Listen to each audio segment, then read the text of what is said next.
नमस्कार दोस्तों, मैं हूँ सोनिया चेतन कानूनगो और स्वागत है आपका स्टोरी वर्ल्ड में, जहाँ आपको रोज़ मिलेंगी नई कहानियाँ। ये सारी कहानियाँ मेरे द्वारा ही लिखी गई हैं। अगर आप ना सुन करके इन्हें पढ़ना चाहते हैं तो आप प्रतिलिपि पर जाकर मेरी कहानियों को पढ़ सकते हैं।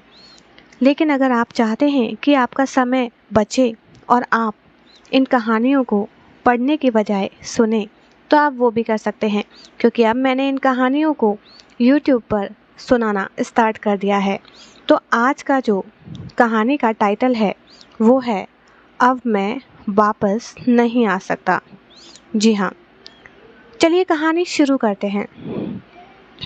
रमेश जी के घर में जब आए रमेश जी जब घर में आए तो ढोल बजाने वाले साथ में लेकर आए थे। घर के बाहर ढोल बज रहे थे और हाथों में मिठाई के डब्बे थे। घर में कुसुम आवाज सुनकर बाहर आई। क्या हुआ, सब ठीक तो है? और रौनक वो भी बाहर आया। उसने अपने पापा को इतना खुश कभी नहीं देखा था। रौनक ने कहा, पापा सब ठीक तो है ना?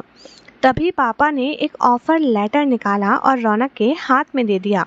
रौनक ने जब उसे खोला तो उसके पैरों तले जमीन नहीं थी। जी हाँ, कैलिफोर्निया में उसका जॉब फिक्स हो गया था, जो न जाने कितनी मिन्नतें करके रमेश जी ने अपने दोस्त से कहकर लगवाया था। कुसुम खुशी के मारे झूम रही थी। रौनक एक लौता बेटा कैलिफोर्निया में जॉब करने के लिए जा रहा था।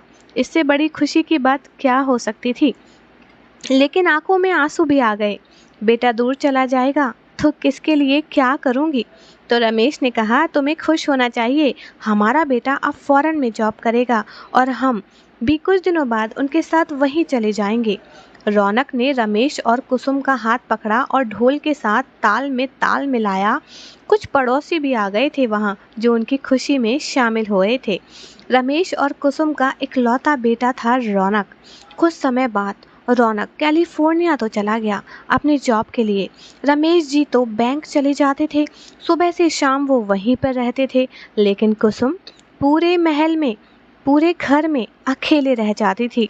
कैसे अपना समय काटती, बहुत बोर होता था, करने को कुछ नहीं था। जब रौनक छोटा था उस वक्त इच्छा जाहिर की थी कि जब मैं जॉब कर लेती हूँ, लेकिन रमेश जी की माँ और उनके पिता ने यह कहकर उन्हें मना कर दिया कि तुम जॉब करने जाओगी तो क्या मेरा बेटा घर का काम और बच्चे संभालेगा? औरत का तो यही काम है, घर संभालो और बच्चे। लेकिन अब इतना बड़ा घर संभालने की हिम्मत भी तो नहीं थी।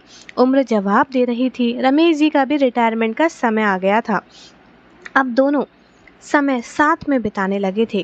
कैलिफोर्निया से रौनक का आना लगभग 6 महीने में होता था और कुछ समय बाद तो वो 2-2 साल तक नहीं आता था। आ जाऊंगा माँ, अब आ जाऊंगा माँ, बहुत पैसा लगता है माँ, बहुत समय लगता है, इतनी छुट्टियाँ नहीं मिलती, टाइम वेस्ट होता है, और न जाने कितने ही बहाने रौनक के मुंह पर रहते थे। कुछ समय बाद लैपटॉप पर वीडियो चैट करते हुए रौनक अपने साथ एक लड़की को दिखाया। रमेश जी और कुसुम शॉक्ड हो गए। बेटा, यह कौन है? तो रौनक ने कहा, मॉम, मैंने शादी कर ली है। यह सुनते ही जैसे कुसुम के दिल पर एक भारी पत्थर गिरा और रमेश जी अपनी परवरिश को जैसे मन ही मन कोसने लगे। यह तू क्या कह रहा है बेटा? परिवार के बिना तूने शादी कर ली? फौरन चला गया तो अपने घर के संस्कार भूल गया क्या? माता पिता से अपनी शादी की बातें तय नहीं की? माता पिता अपने बेटे के लिए लड़की ढूंढते हैं। तो रौनक ने कहा, पापा वो गुजरा जमाना था। अब कैलिफोर्निया से आपको लगता है मैं इंडिया जाकर शादी करता? यहाँ पर मुझे काम नहीं मिल गई। यह भी इंडिया की ही है और इसके पेरेंट्स को कोई प्रॉब्लम नहीं थी, तो हमने सोचा यहाँ रजिस्टर्ड मैरिज कर लेते हैं और फिर घर पर आकर के आपको बता देंगे। वैसे भी इस दिवाली में कामनी को मैं लेकर आ ही रहा हूँ, आप स्वागत की तैयारी कीजिए। यह कह के वो फ़ोन काट देता है। कुसुम के तो दिल को जैसे धक्का लगता है। रमेश जी को उसे संभालने लगने में बहुत समय लगता है, लेकिन कुसुम की हालत बिगड़ती ही जाती है। उसने ऐसा कभी नहीं सोचा था। समय रौनक के बिना बीत रहा था, यहाँ तक ठीक था, लेकिन माता पिता के बिना शादी कर ली, यह सपना कुसुम बर्दाश्त नहीं कर पाई। कुसुम को दिल का दौरा पड़ ही गया। आखिरकार रमेश जी ने कुसुम को अस्पताल में भर्ती करवाया। वहाँ पता चला कि मेजर हार्ट अटैक आया है, वो भी पहली बार। कुसुम जैसे बदहवास हो चुकी थी। बार बार रमेश जी रौनक को फ़ोन कर रहे थे, पर रौनक फ़ोन नहीं उठा रहा था। रौनक ने बार बार यही जवाब दिया, मैं बिजी हूँ, मीटिंग में हूँ, बाद में बात करता हूँ। तभी रमेश जी ने मैसेज लिखकर भेजा कि तुम्हारी माँ को हार्ट अटैक आया है, उसे तुम्हारी ज़रूरत है, वो सिर्फ बेहोशी में तुम्हारा ही नाम ले रही है।